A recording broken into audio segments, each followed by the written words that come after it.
నమస్తే అందరికీ welcome to Nagaraj TV. నేను మీ నాగరాజు. ఫ్రెండ్స్, ఇక్కడ అప్డేట్ చూసినట్టయితే జియో 46పై మీ వైఖరి ఏంటో చెప్పండి, రాష్ట్ర ప్రభుత్వానికి సుప్రీంకోర్టు ఆదేశం అంటూ ఇక్కడైతే చూడొచ్చు.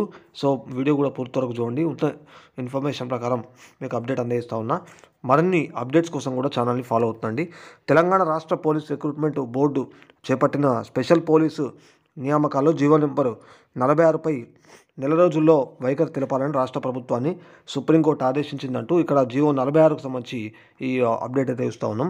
స్పెషల్ పోలీస్ నియామకాల్లో హైదరాబాదు, సైబరాబాద్ అభ్యర్థులకు కటాఫ్ మార్కు తగ్గిస్తూ గత సర్కార్ 2023లో జియో 46ను తెచ్చింది.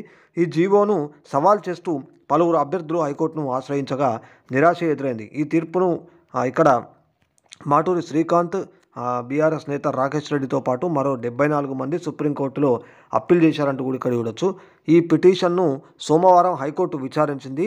ఇరువైపులా వాదనలు విన్న బెంచ్ ఫిబ్రవరి 28లోగా వైఖరేంటో చెప్పాలంటూ ప్రభుత్వాన్ని ఆదేశించిందని చెప్పేసి ఈ విధంగా జియో 46కు సంబంధించి మీ వైఖరేంటో చెప్పండి అన్నట్టుగా ఇక్కడ రాష్ట్ర ప్రభుత్వానికి సుప్రీంకోర్టు ఆదేశం అని ఇక్కడైతే అప్డేట్ అయితే ఇస్తూ ఉన్నాం. సో ఇది జియో 46కు సంబంధించినటువంటి ఈ ఇన్ఫర్మేషను, ఈ అప్డేటు.